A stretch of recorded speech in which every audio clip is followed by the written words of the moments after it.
And welcome back. The zoo is here this morning. Mike, it's always good to see you. It's rarely ever good to see what you bring on the show. But you brought some cockroaches this morning, hissing cockroaches, in fact. I figured Valentine's Day is coming around the corner. I figured, romance is in the air. Something. Even for cockroaches. Even for cockroaches. And our cockroaches are being romantic at the zoo right now. And so I thought, I'll bring a couple roaches in and we're going to learn how to sex cockroaches. So.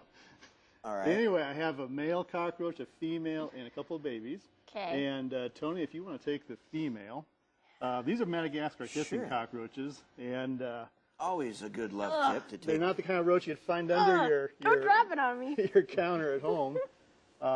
He's got sharp. But they're one of the larger species of cockroaches in the world. And Meredith, this is a boy. Okay. I'll tell you how to tell them apart here in a second.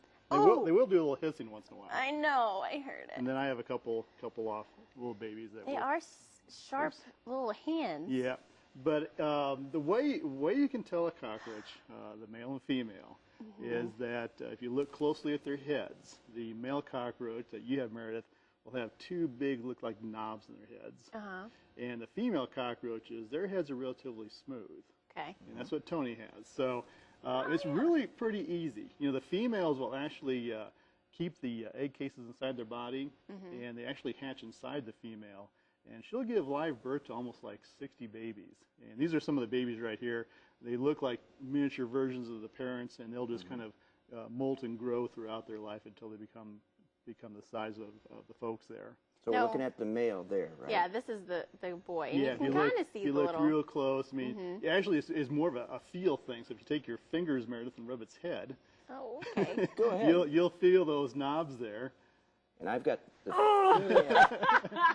the female here, which has more of a smoother head. Right. Or now more along of a shell on top, right? Well, they're covered with an exoskeleton. Yeah. So yeah, their entire body is kind of encased, and if you kind of gently rub them, they may hiss, and that's what they're kind of known for.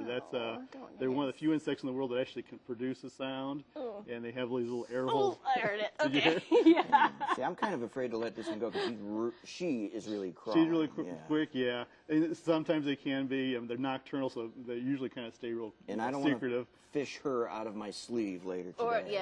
Or or scrape her off the floor if I Right. step on her. Now, real quick, why do they hiss? It's not that they're actually hissing; it's air a protective compression, thing. right? Yeah, they basically have little air holes inside their body, and they just like push air out, makes that sound, and it's basically the way to scare away a predator. If a predator gets too close, It works. Yeah, it'll scare them. It scares me away pretty easily. Well, Mike, it's always good to see you. You guys are open. We're open. When can we stop by? We're open 7 days a week, 9:30 to 5. And they have the herbarium, so you can stay warm while you're out there, too. We appreciate you coming. Our pleasure. Always good to see you. So glad I know how to sex cockroaches now. We'll be right I don't want to go without knowing that. Well, now you know. We'll be right back.